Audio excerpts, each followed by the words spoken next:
All right. Good evening, everyone. We will call this regular session of the Auburn City Council to order here on February 23rd, 2026. Councilmember Holmes, will you please lead us in, roll call. Councilmember Amara. Present. Dowden Calvillo. Present. Holmes. Here. Riddell Harris. Here. And Mayor Davis. Here, thank you. Councilmember Holmes, will you lead us in the pledge?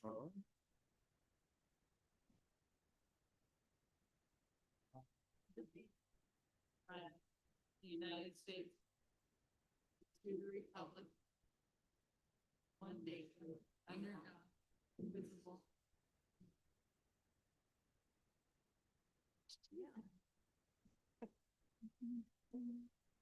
All right, thank you very much. We have two proclamations tonight. If I can first invite Emily.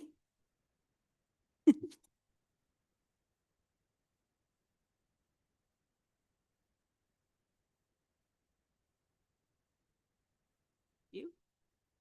I'm doing well. All right, tonight we have a proclamation for Women in Construction Week for the National Association of Women in Construction. Whereas the National Association of Women in Construction, NAWIC, Sacramento Chapter 63 has distinguished itself for 60 plus years as the voice of women in construction in the Sacramento region. And whereas the work done by the Sacramento chapter of NAWIC has benefited the Sacramento region through community development and education programs. And whereas the Sacramento chapter of NAWIC has unceasingly promoted the employment and advancement of women in the construction industry. And whereas the construction community represented by Sacramento chapter of NAWIC has been a driving force in fostering community development through renovation and beautification projects, promotion of skilled trade careers, and a positive vision of the future. And whereas the Sacramento chapter of NAWIC has sought to achieve successful results for the Sacramento region and surrounding areas in a cooperative spirit with other organizations.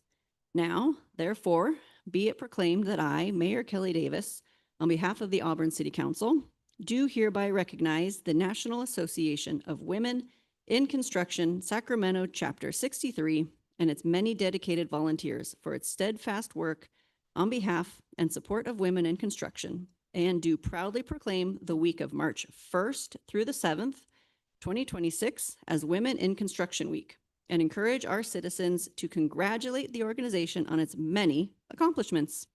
Thank you very much. Congratulations. Yes, do you need it? Yeah. Okay, yeah, we can take a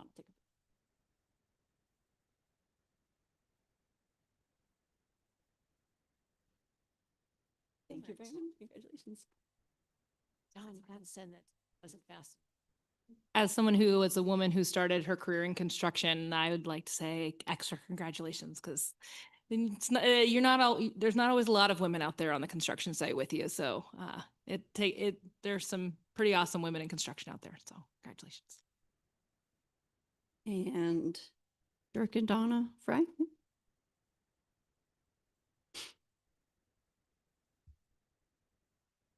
It's a little bit uplifting, and I'm very sorry for your loss, but thank you for being here. Tonight we have a proclamation for Sudden Unexplained Death in Childhood Awareness Month. Whereas sudden unexplained death in childhood is a category of death in children over the age of 12 months that remains unexplained after a thorough investigation, including an autopsy. And whereas each year there are approximately 500 cases of SUDC in the United States, including more than 200 younger children between the ages of 1 and 4 who die without any clear cause or explanation. And whereas, while less common than sudden infant death syndrome, SIDS, which occurs before the first birthday, SUDC is an important health concern deserving of increased public awareness and research. And whereas SUDC is the 5th leading category of death among children ages 1 to 4 in the United States. And whereas there currently is no known way to predict or prevent SUDC, as its causes are unknown. And whereas continued research and awareness efforts are vital to uncovering the causes of SUDC and identifying ways to prevent these tragic losses in the future. And whereas we recognize the dedicated efforts of organizations such as the SUDC Foundation, medical professionals, medical legal death investigators, and volunteers who are working to better understand the causes of SUDC, improve the health of infants and children, and provide much needed hope and support for those families grieving the heartbreaking, sudden, and unexplained death of a child.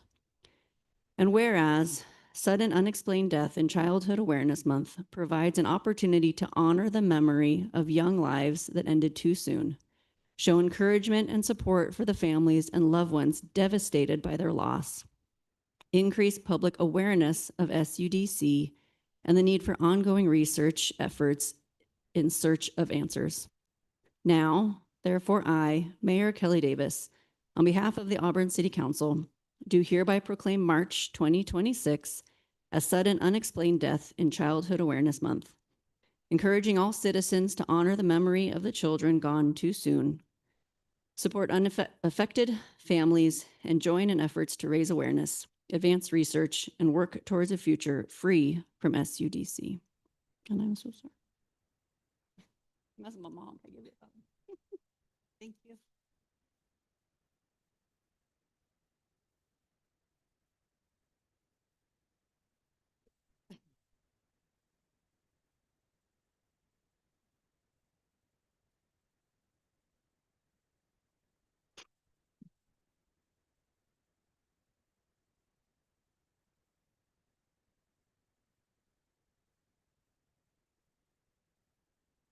Ooh, okay. And next we'll move on to adoption of the agenda. This is the time set aside for council members and/or the public to ask for removal, postponement, or a change to the listed sequence of an agenda item. The agenda will be approved by consensus of the council. Do we have any requests from council? Nope. Any requests from the public? All right. Do we have to make a movement for that? I ask every time. No. I move we approve. Okay. Without any objections, it is approved. Consent agenda. All matters listed under the consent agenda are considered to be routine in nature and will be approved by one blanket motion with a roll call vote. There will be no separate discussion of these items unless persons request specific items to be removed from the consent calendar for discussion and separate action. Any items removed will be considered after the motion to approve the consent calendar. Any requests from council? Nope. No. Public, any requests from the public? I need to make better notes on I here. move we approve the consent agenda. I'll second. Roll call, Councilmember Amara. Yes. Dowden Calvillo. Aye. Holmes. Riddell Harris. Aye. Mayor Davis. Aye. All right, public comment. This is the time provided so that the public may speak to the council on any item not on this agenda. Please make your comments as brief as possible, not to exceed 3 minutes. The council cannot act on items not included on this agenda. Items may be referred to staff or placed on future agenda items. Do we have any public comment from council? Yes, Councilmember Holmes? Yes. Well, I wanted to make you aware I'm working on a co-housing project that would be here in the city of Auburn, which would provide 4, 5, or possibly 6 houses for families. And the last time that the biggest project that we saw was about $1 million or $1.2 million. And what I'm looking at is something that would be considerably less expensive and could be for a family who wants to start out in building equity in a home, or for an older couple, maybe who wants to downsize, that sort of thing. So I'm just suggesting that anybody that might be interested in this could contact me and let me know what they would prefer. Thank you. Thank you so much. I just wanted to take a moment, as we get, right now we're in the middle of winter, things are wet, but, fire's right around the corner, right? I look forward to somewhere out there. I just want to take a moment and thank the efforts of our Greater Auburn Area Fire Safe Council. I know there's a lot of movement with the Fire Safe Councils up and down the region and in the county, but do appreciate the work that they do for the city and trying to really promote preparedness and being responsible for your properties and so forth to prepare us, to protect us all. We do have several appointees to this particular Fire Safe Council, not all city, some county as well, but certainly appreciate all the work that they do and wanted just to give them a little shout out. Thank you. Actually, while we're shouting out, I want to give a big shout out to the on-demand bus. Saturday, I was asked to help lead the Rotary on a hike, and so the on-demand bus met a large group of people, 23, and took them to the Stagecoach up on Russell Road, dropped them off. They did a beautiful hike, came back, and the on-demand bus was there. Everybody was thrilled. They take credit cards. It was just wonderful. So very happy. They even maneuvered. I thought I was in Italy because on going to Russell Road, what is that curvy road? Aelia? Is it Aelia? Anyway, of all days, there happened to be two big work trucks. So they couldn't move. It's a narrow road. So the bus driver had to go right between two trucks and maneuvered it beautifully. So you're in safe hands with the on-demand bus. So also, I just really want to encourage people to please try and use it. It's wonderful. So anyway, that's. Yeah. I- Oh, I had one quick thing too, if that's okay. So I had a neighbor who commented that they've seen a lot online that Auburn businesses have been some businesses have been leaving, and that was worrisome. And I know we did a lot of talk at the economic development workshop, and I tried to log in and that didn't quite work out.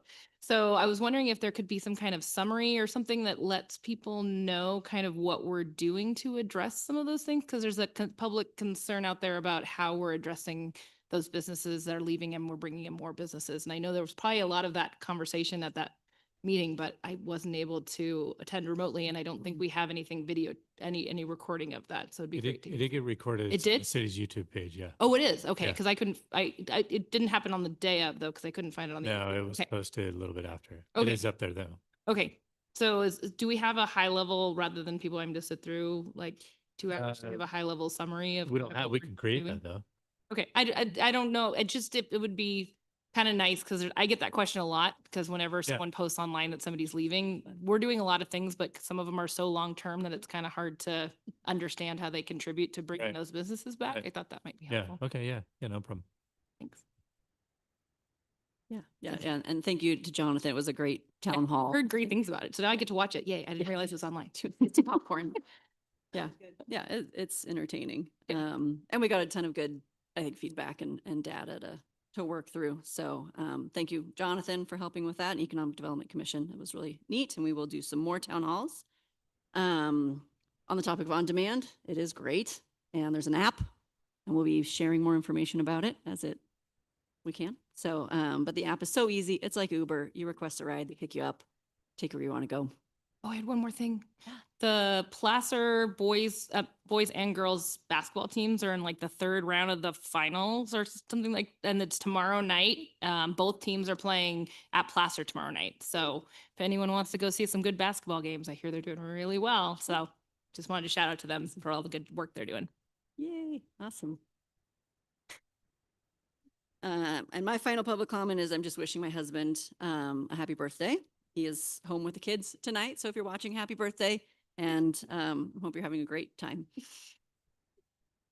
All right. Any public comment from the public? Seeing none, we will move on. Council business. These items include discussion and or action by the city council.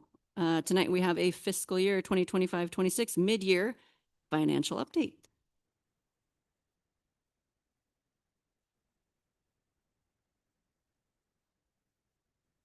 Good evening, Mayor and council members. Pleased to be bringing you, as you noted, the 25-26 mid-year financial update. My name is Gretchen Hoskins. I'm the finance director. So briefly, the action requested is to receive this presentation, but it's also to adopt a resolution to approve three things. We have second quarter budget adjustments, a updated position allocation list, and an updated pay schedule. The background of this item dates back to June when council adopted the 25-26 budget of about 37.1 million. Back in September, council approved first quarter budget adjustments, bringing up the citywide budget to about 38.6 million. Also at that time, we were projecting what the end of fiscal year 24-25 for the general fund would look like in terms of its fund balance that could carry over into this new year. And we were estimating about 1.6 million back in September. Then at the end of December of the calendar year, the audit for 24-25 was complete and the carryover fund balances were solidified. We ended up with 1.6 million available, but not necessarily its fund balance. So I'll go ahead and explain that later on in the presentation. And then tonight we are recommending second quarter budget adjustments based on the latest fund balance and revenue and expenditure trends. However, we are still 38.5 million as opposed to 38.6. So we're going down a little bit. So there's not a lot of overall change for the second quarter. Sales tax trending. As we know, sales tax is 45% of total general fund ongoing revenues. So we watch that closely. We ended fiscal year 24-25 just over 7.6 million. And we put into the budget and we're holding at an increase of about 1.6 million over last year. We have a consultant who specializes in sales tax and they're suspecting a decline year over year. However, instead of adjusting our budget for the minor increases and decreases every quarter, we're just holding still at our almost 8 million in estimated sales tax. We do, however, if that changes, if the suspicion that sales tax is going to decrease for this year comes to fruition, we do have that economic contingency reserve based on our financial management policy that we can tap into if needed to keep everything in balance. We will, though, if we do that, need to, based on our policy, replenish those reserves as a priority afterwards. Briefly, to remind what the first quarter budget adjustments included, up on the screen, we have a summary of the high points of those adjustments. The expenditures increased overall by 730,000. That was mostly caused by one-time capital items, particularly the solar projects for Police and Fire Station 2.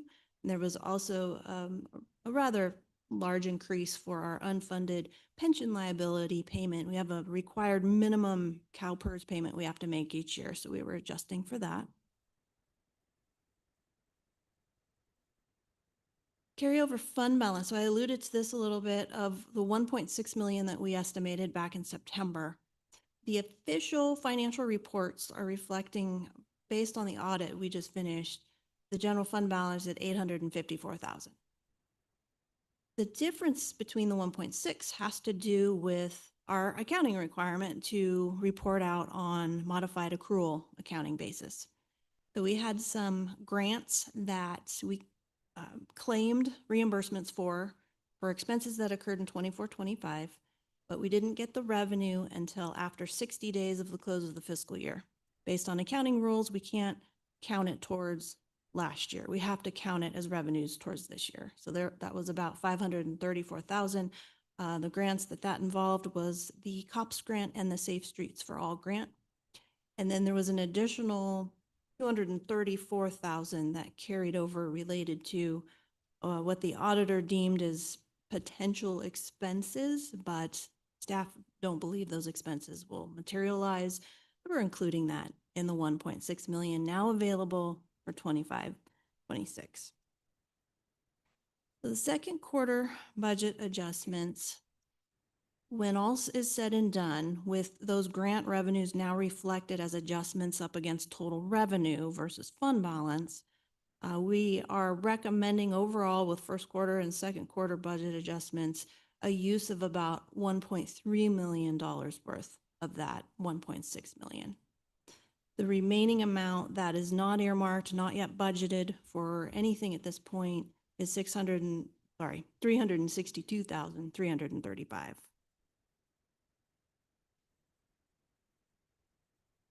There are some common themes in the budget adjustments for the second quarter.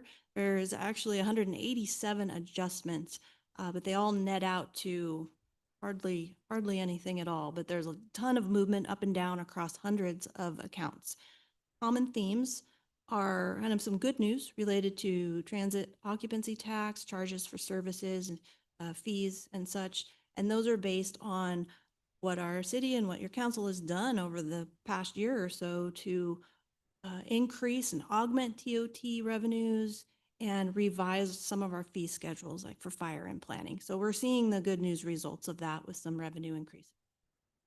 Council also recently approved our request for a new cost allocation policy that really takes a outdated past practice of cost allocation from our administrative general fund departments out to other funds in the city, such as sewer, airport, and closed landfill.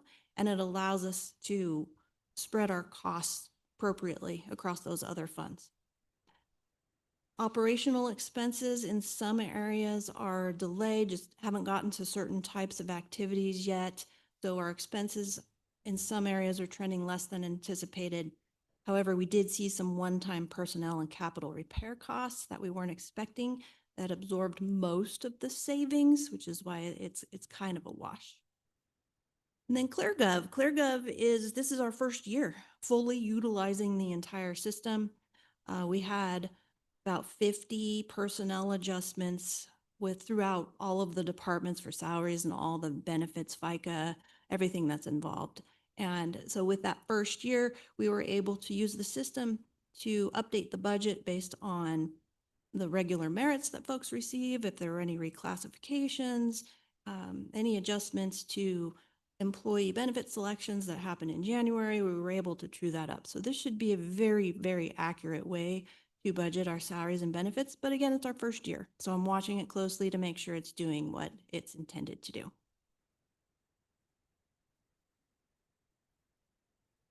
In summary, those 187 budget adjustments are up on the screen, categorized. We talked about the revenues, increases, had some decreases in revenues, but overall, they were increasing, netting out to a budgetary increase of 129,000 overall for revenues.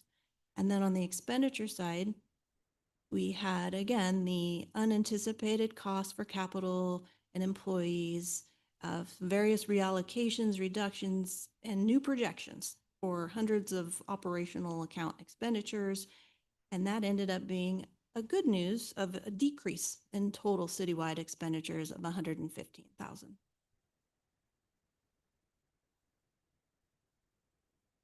Our general fund reserves, we often formalize at the annual adoption of the budget every year. So we did that back in June. And we're recommending that those remain unchanged for the balance of fiscal year 25-26. And that's because a lot of the fluctuations in our expenditures that we see are related to one-time events such as capital projects, grant-funded activities, et cetera. So instead of chasing our reserve amounts based on those fluctuations, we're recommending that we hold still at the reserves that were adopted at the original inception of the budget.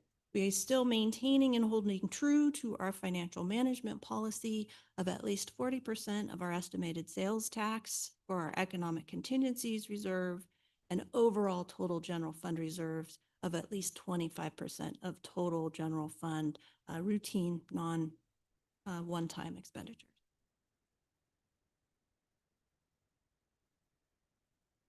Our general fund multi-year forecast has also been refreshed, dating back to fiscal year 23-24.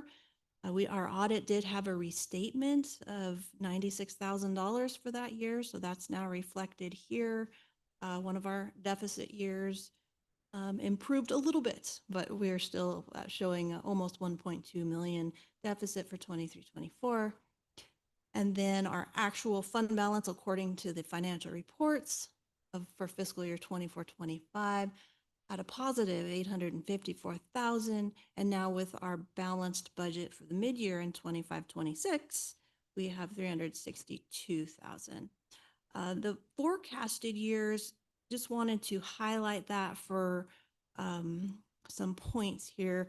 The one thing to consider in the forecast is that I worked in a generally flat unfunded pension liability payment. We've talked before about coming back with some options. We're going to have a really robust discussion with council on March 9th about those options. But that said, I went ahead and smoothed the projection, assuming we are going to have a solution for that increasing unfunded liability payment, because this budget year, we decided with council's approval of the budget to release 1 million from our unfunded pension reserve. We just haven't used it yet. So we know that we're heading towards a solution. I went ahead and just, for the time being, tried to exclude that decision component from the forecast so you could really get a cleaner picture of what the forecast could be. But that said, there's still, as a reminder of our forecast, same as we've done in the past, there are things that are either in or out of that forecast in terms of its assumptions. So we don't have any upcoming labor negotiation assumptions in there. However, we do have the health insurance cost increases estimated at 7% each year. We don't have any known facility repairs or capital improvement projects, including storm drain projects in the projection. There's no funding earmarked for the strategic plan. If items from the strategic plan come to fruition over the next few years that require significant amount of funding, it's not there yet. We have between 2 and 5% CPI increases for services, materials, and insurance. And then, of course, the flat pension payments I mentioned. If that wasn't smooth, we would not have a surplus in those years. That is how costly the unfunded liability is becoming over the years. Our primary revenue sources in the forecast, depending on which ones they are between 1 and 4% increase each year. And then there's no one-time grant funding or expenses. The grants that we do have right now, the one-time grants are anticipated to likely be done by the end of this fiscal year. So I didn't want to try to estimate any carryover at this point. However, there could be. So there's no assumptions there.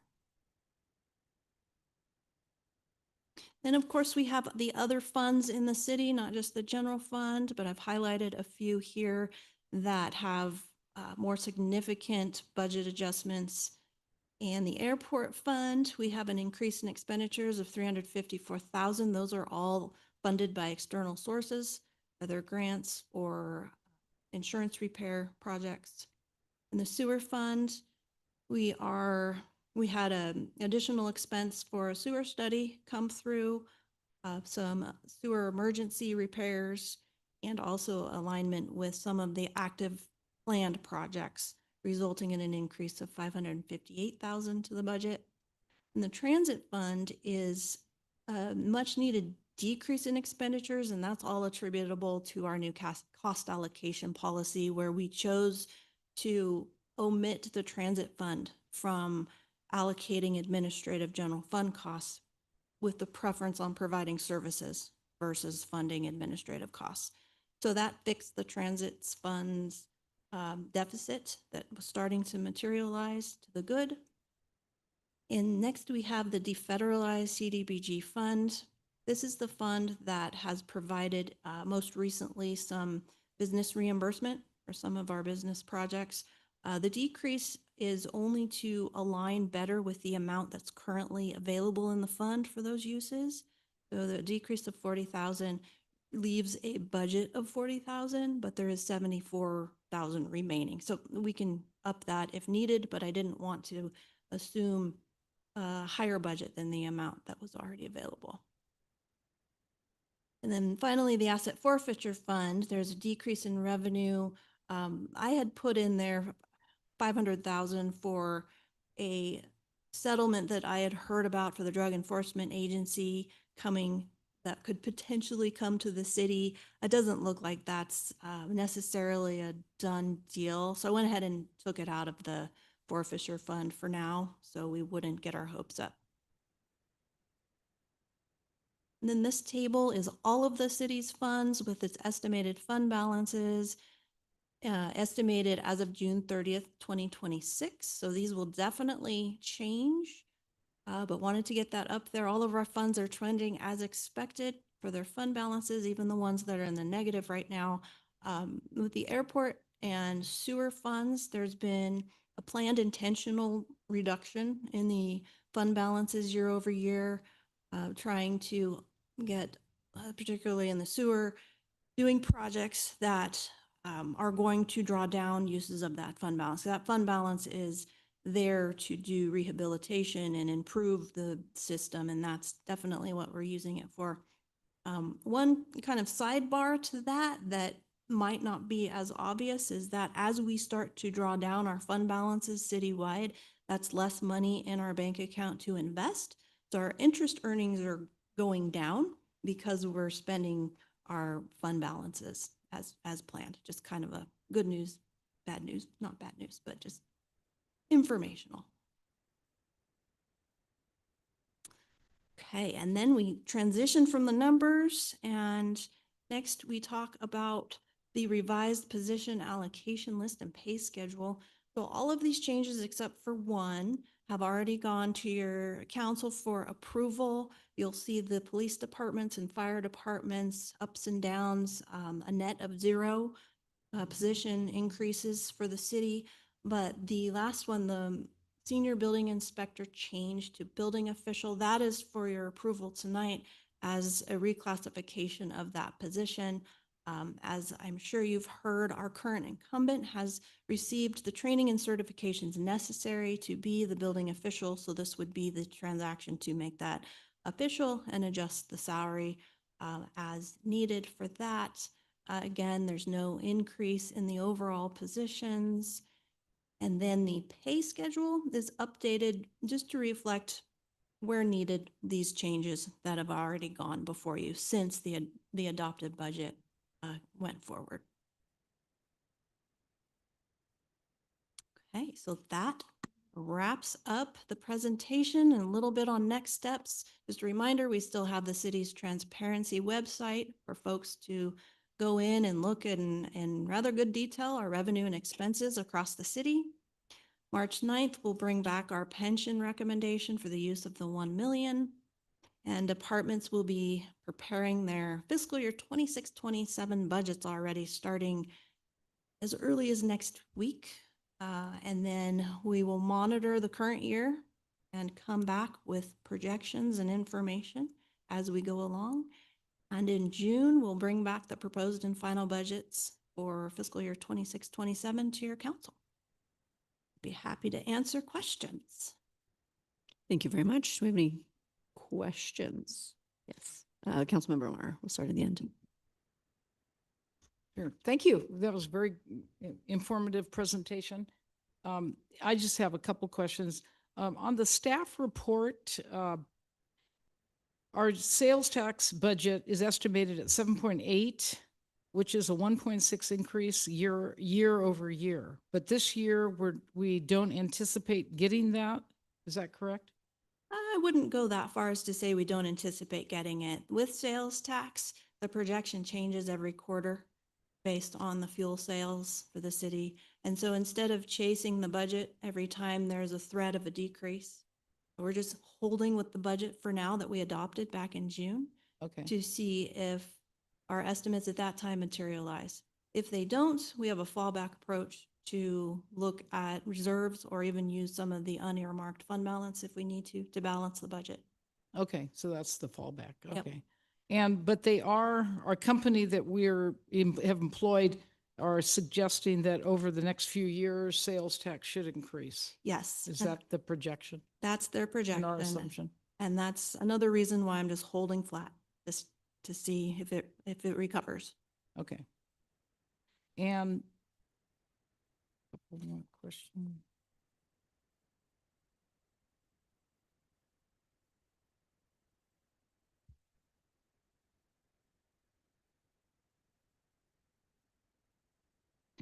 I think you might have explained this, but on the general fund reserves, we have the economic contingencies.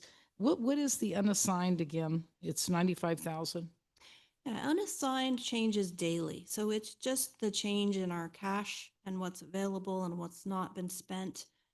And so unassigned is, what it is in the moment. At the end of each fiscal year, it's solidified. And for example, when I'm estimating 362,000 as the estimate for the current year of what's still available, that's unassigned. Okay, So so we can't spend that. you can plan to spend it, but again, it's an estimate. It fluctuates. Yeah. Okay. And, oh yes, I just wanted to take note here, on the same, I'm looking at the staff report on page 96.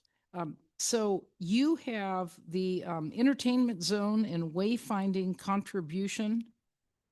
That was, we have obtained a revenue of 12,124. Yeah, so what that's comprised of was a $10,000 donation. I'm not sure which city partner that was who donated, but there's a donation in there. And then there is one entertainment zone permit, maybe two. I think two.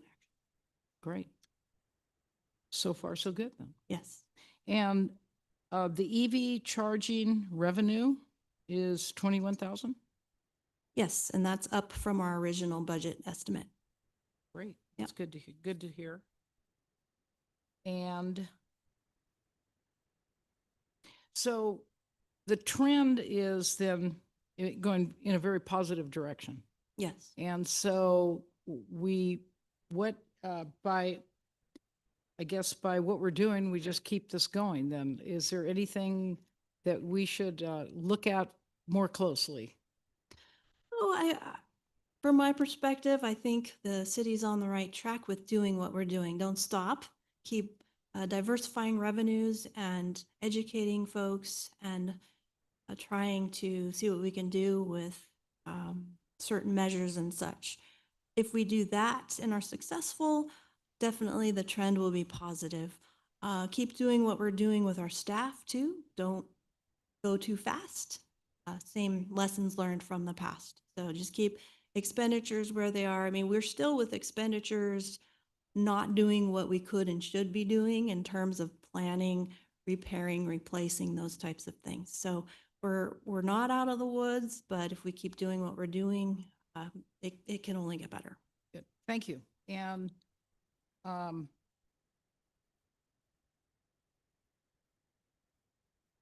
I think that's it. I'm sorry.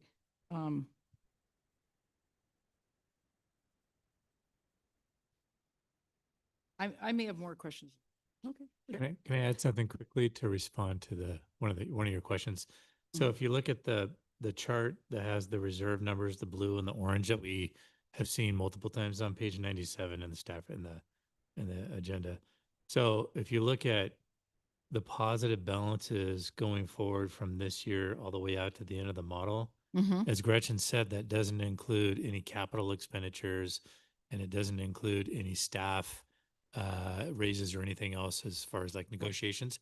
So if you just take this like chart at face value, things are looking pretty good, but we are just sort of like treading water. Right. And so the diversification of our revenue and trying to bring in more sales tax money, property tax money, whatever, TOT, all that stuff is really critical for us because the expenditures that we have aren't going to go down. They're just going to continue to go up.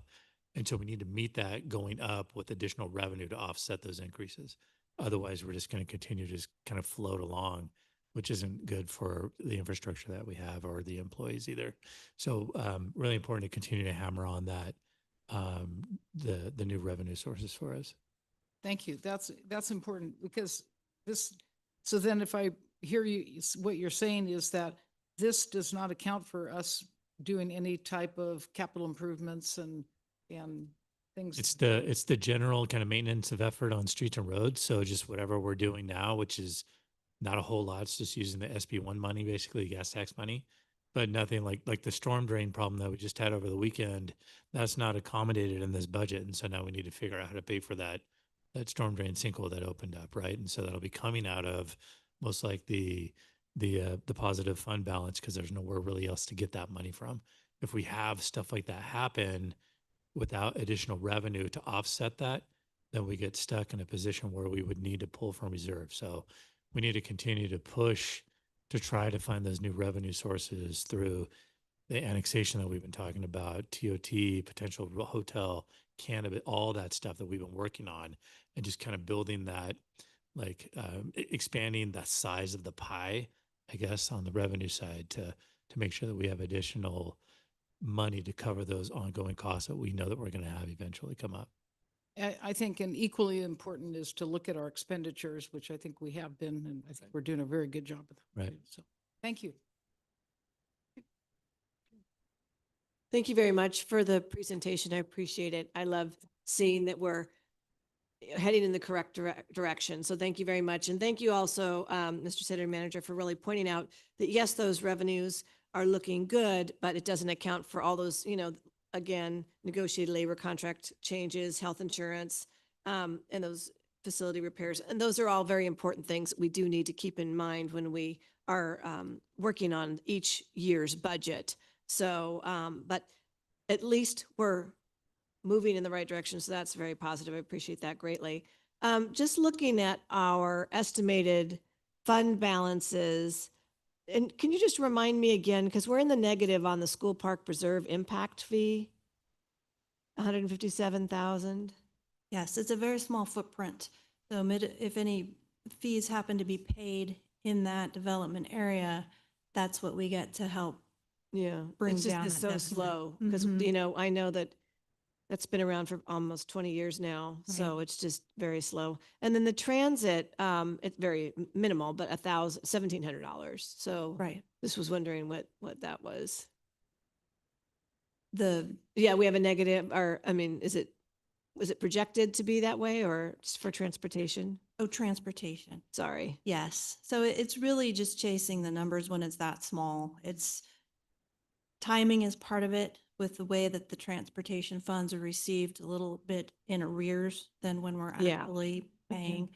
So it does chase itself, but it's very razor thin in terms of what we can and can't do there with that threatening small deficit. Yeah, I mean, it's pretty tiny, but Yeah. I mean, it could be.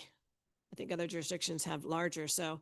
And then I'm very happy to hear that we are going to have a quote unquote robust discussion Yes. on March 9th about our unfunded liability. So look forward to discussing that again. Of course, the city council took action on unfunded liability several years ago that really helped us greatly. But I think some of us thought it was going to be more of a permanent assistance, and it really wasn't. But again, it was very beneficial at the time, and it hasn't hurt us. It's only benefited us, but it's not an ongoing kind of a thing. So looking forward to having that robust discussion and seeing what we can do there, because that is ever present, Yes. so. Yep. Otherwise, my council member here on to my right asked some of the questions that I had more specifically. So thank you very much, and that's all I have. Sorry, Madam Councilmember, if the council didn't issue those pension obligation bonds, our pension amount would be it would be much, much higher than it Oh, is. And- yes. Yeah, so the council really that decision was very smart to do, because otherwise we would be in a much worse situation that we're in now. Yes, and I agree 100%. I mean, I advocated so strongly for that, and I'm very very happy and appreciative that we did do it.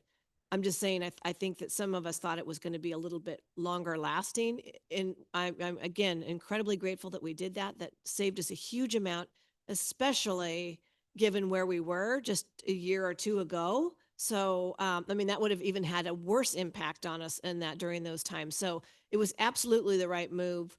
It just wasn't a permanent move. And I think it was just maybe there was some miscommunication early on that maybe we thought it was a little bit more permanent than it was, but absolutely very beneficial and looking forward to that robust discussion. So thank you. Yeah, and March 9th, we'll cover that very thing. What's changed since then and why are we where we're at now? Wonderful, thank you. Councilmember Riddle Harris. Thank you. Thank you for the presentation. It's very helpful for you to come back quarterly and just kind of give us a sense of where we are since we are now in the green, which is very nice. The hard thing about this budget is it's kind of telling me we're just okay. Yeah. Like, I'm glad we're not bad anymore, but it's kind of, we're living paycheck to paycheck at this Mhm. point. And I know a lot of our staff would really like to have raises and there are things that we would really like to do to fix up the storm drains and other things that really are on our to-do list of capital improvement projects. And we just don't have enough bandwidth in that graph to make any of those things happen yet. Right. So I'm really excited about some of the revenue improvements and some of the big moves we're going to have to make in order to get us to a place where we can provide those additional services and be where we need to be. One thing that I think would be helpful for us when we're having budget conversations and talking about these additional revenue is what for our staff that we have, how much is 1% versus how much is like 3% keeping up with inflation? Like, what are those dollar amounts that we need to, have in our mind of, we need that much to cover all the staff getting a raise in order for us to be able to kind of think that through as far as we're looking at what size of revenue increases we need in order to be able to meet those needs. So I think that would be helpful. Also, I still would like, if we can, to have a budget presentation from each one of the departments before we have the big budget conversation, so we can ask some of the more detailed questions of the department heads and kind of walk through what their thinking is, because we just are working on the strategic plan and how these budgets are going to help support some of the goals that we're trying to get to. So that would be really helpful, at least for me. Building things from the bottom up helps me to kind of think it through.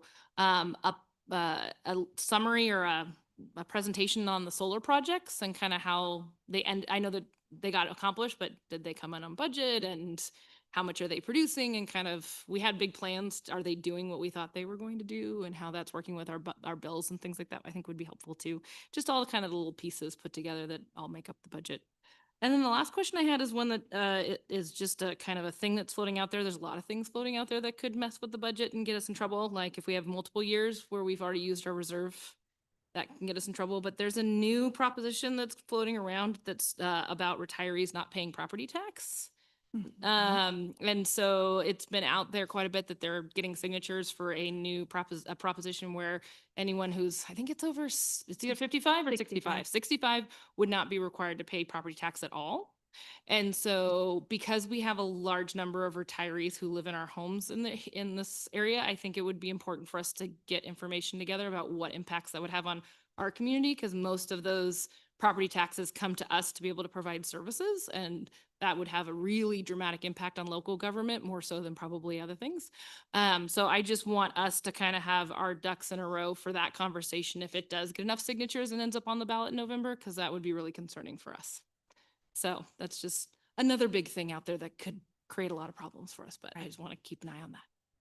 Thank you. Thank you for the presentation.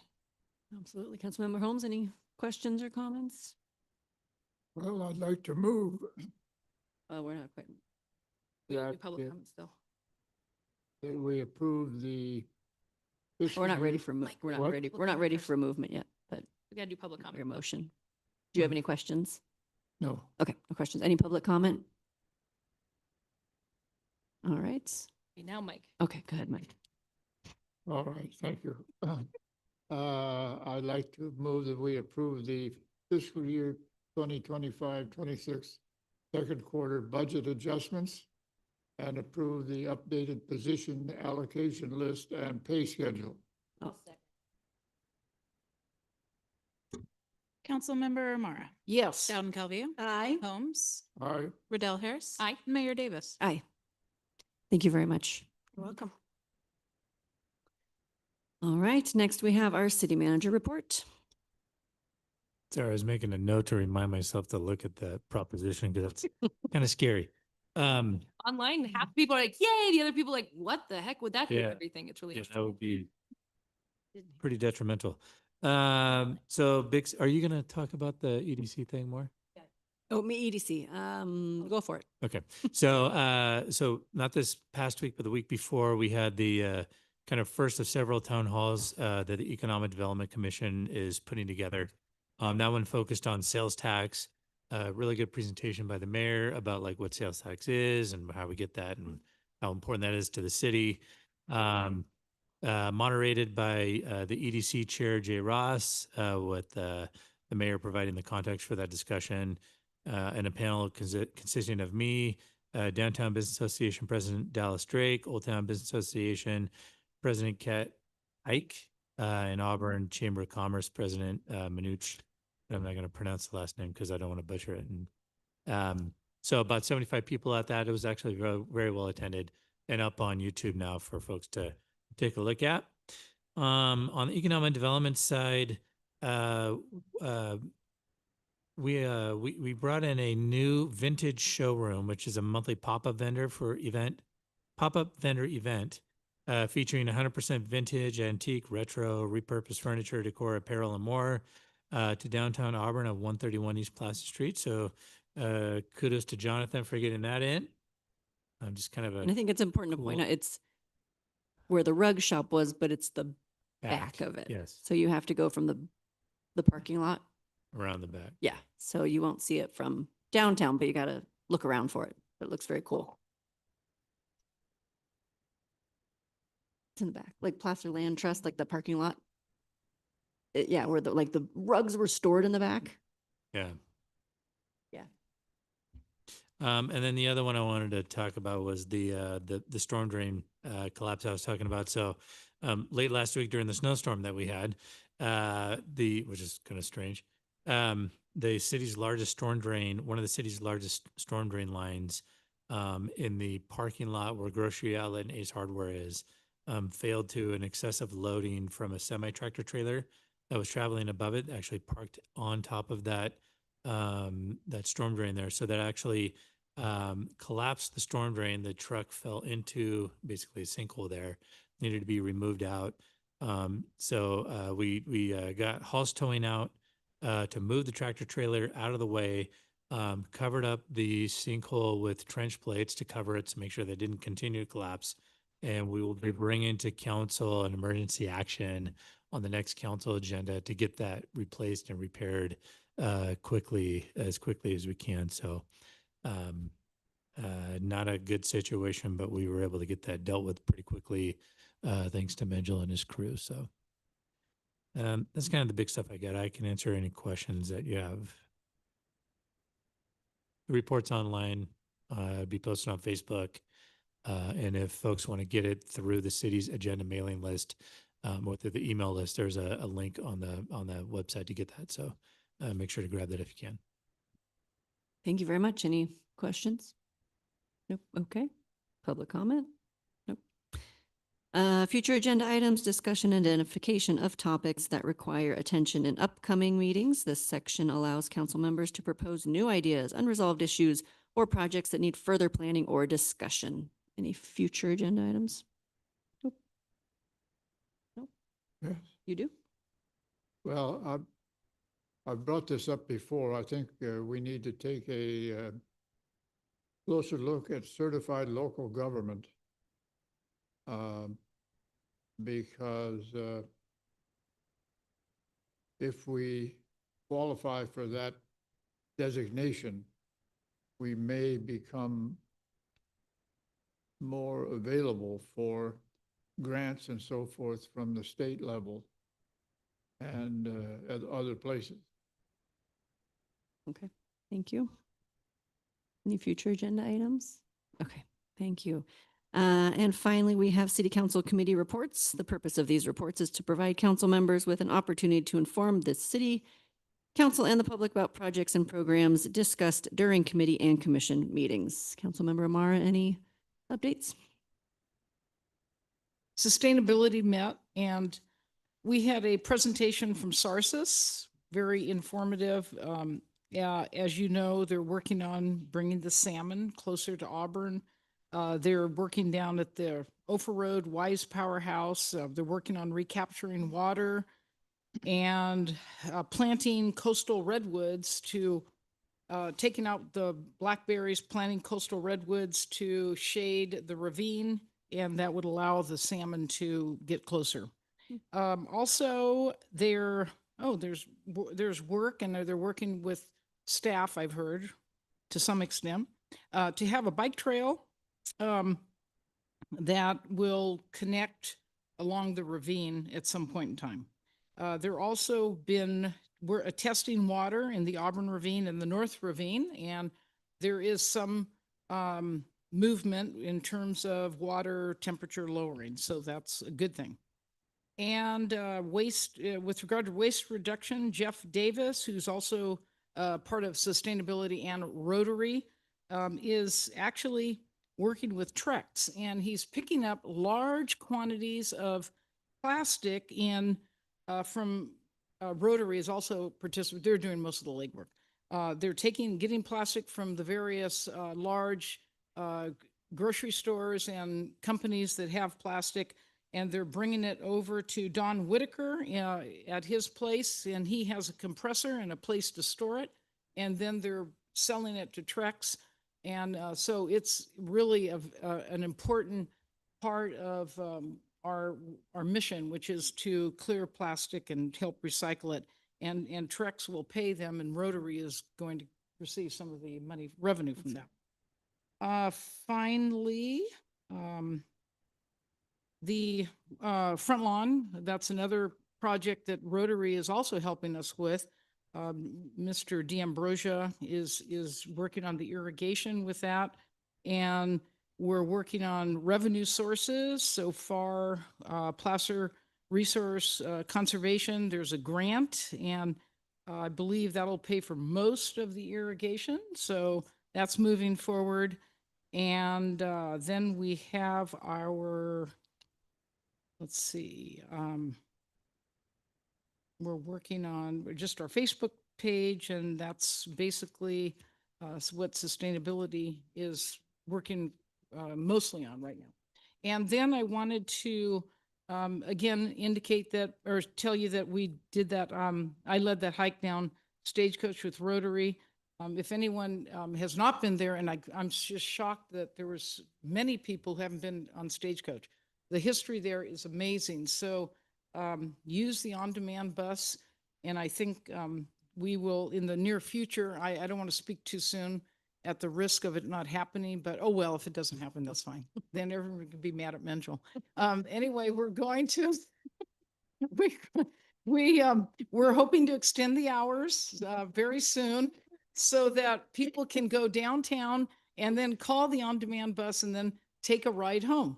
And if I am saying this incorrectly, please correct me. I think you can call even if you're out of the city limits, as long as you go into the city. And if you call in the city, you can go out of the city limits, obviously not too far. So tell everybody. And then I wanted to say that the Downtown Business Association is active and working very hard. I have taken on the task of trying to get the Friday music at Central Square going, and I think it's going to happen. So hopefully every Friday night from May to September, there will be music at Central Square. If anybody knows of any bands that are interested, see me, please. And if that doesn't happen, you can get mad at me. But anyway, that's basically a lot of what's going on right now. The vault, I think the city council has been there, but I also went to another soft opening, and there were lots of families there. It's a great family place. And I'm not trying to highlight one business, but that's one business that's opening. And when people say that businesses are closing, well, we do have some that are opening that are going to be very beneficial for our economy. So I think Auburn is doing very well. Anyway. Thank you so much. And I will say I am a recycler of my stretchy plastic, and it's a great program. Yes. I heard about it in sustainability, and now I just keep a bag of stretchy plastic Great. and drop it off at the grocery store. Good. A little piece of saving the earth. No, we don't So, have thank you. monsters. Councilmember Dallin Calvillo. Yes, thank you very much. Another busy week last week. Just looking at my items. I did actually have an interview with Comstock Magazine last week. The week before, I did a little photo shoot in the historic classroom, which was really fun. I think I shared the pictures from that. But they were profiling me as the chair of Pioneer Community Energy for their Women in Business issue. I think that's next month, so look for that. That was a lot of fun. And you know, it's not every day you get to have that opportunity. I also attended the Auburn Endurance Capital of the World meeting where we talked about an upcoming tile dedication. This is going to be for Dan Olmsted. He has done so much for our mountain biking community and our biking community in general. This, of course, he has passed away, so his family will be there. But on March 4th from 4 to 6 p.m. in the Endurance Zone in front of A-Town Bikes, we're inviting folks to come down as we unveil and celebrate the commemorative tile for Dan Olmsted and all that he did for the biking community. You know, you might know that last name because we have the Olmsted Loop, for example, but he was also very pivotal with a lot of the mountain bike racing. I think there used to be the Olmsted mountain bike race. Yeah. So in any event, both the mayor and myself will be there. And so would like to invite everyone again. That is on March 4th. So we did that in Endurance Capital Committee. Thursday, I had a SACOG meeting. I actually had to Zoom that because we had snow. And in my neighborhood, it was kind of steep and I didn't want to try to chance it. So I Zoomed it under the newest provisions of SB 707, which I don't know if that is a Brown Act revisions to the Brown Act, but I don't know if it really impacts us or if it's more of a regional. Yeah, it's a regional body. Pioneer would qualify. I think PCTPA could, SACOG definitely, but allows for additional remote participation up to 2 without having to notify where you're doing your call from. So we actually approved the amendments at the meeting first up so that myself and Colfax could participate under that particular provision because we were both remote and not because we had children that were sick and the other criteria, because the weather was prohibitive. We also approved an RFP for a household travel survey. This is a very extensive survey. We're going to go out and look at about 1,800 different households throughout the entire region, and we're going to be tracking what they're doing every day. They get paid for doing this because it's you go in and you have to basically journal and document all your transportation that day, where you went, how you went, how far you went, and so forth. But we will be seeking an RFP to see who will do that particular survey for us. Last time we did a survey of this magnitude, it was back in 2018, and it helps with the big data, you know, for our modeling and things of that nature. I can see that Menjel's so excited, but these things help us on that particular front for transit and transportation. So we did authorize that. There was a lot of discussion because it has a $1.5 million price tag, but we are able to pay for that out of reserves. I also was in Berkeley for Cal City's Board of Directors meeting. So, and I did have a chance to see my daughter at Cal. So that was an extra special little kick to it. But we did have a meeting on Thursday and Friday for the Board of Directors. We had a very robust discussion about potential not amendments, but potential policy changes for the sales tax measure or the sales tax under Bradley Burns. And we've actually had this committee that has been working for 10 years on ways that we can, I don't know, make potential changes. Obviously, they'd have to either go to the voters or the legislature on the distribution of sales tax throughout the state of California. We couldn't agree on specific policy suggestions for the state tax and distribution of, you know, for example, sales tax that's collected from those jurisdictions that have the big warehouse distribution centers. Looking at online tax, you know, that's really what we're talking about. But what we did do is we adopted a policy for county pool use tax dollars that come from out-of-state e-commerce transaction. We'd like those monies to go from the county pools to the destination cities. So right now, if you purchase something from Oregon and you're in Auburn, it will go to, the sales tax goes to Placer County and not to the city of Auburn. So we would like to see that changed. So We're not necessarily promoting legislation yet, but it's just sort of a policy that we'd like to adopt as the League of Cities and then see where we go with that. So that would be great. But the other distribution or changes with regards to how e-commerce sales tax is dealt with and warehouse was very controversial. And so we didn't make any change on that front. And I think that is all that I have to report. Thank you. Thank you so much. Councilmember. Yeah, I Mendoza. just had one meeting. Went to the Air Pollution Control District for Placer County's meeting. Basically, there's a lot of uncertainty around the environmental changes that are happening on the federal government side that are going to impact. We're not sure how all of everything probably at some point.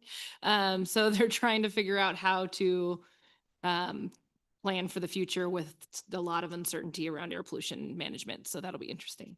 And then they also had the winners that you? from their calendar contest that did drawings come in.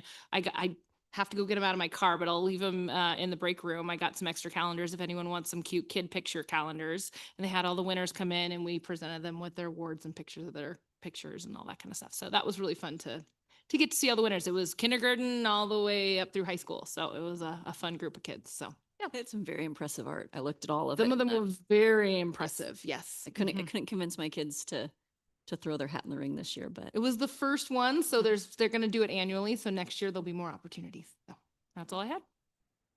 Councilmember Holmes, any committee reports? No.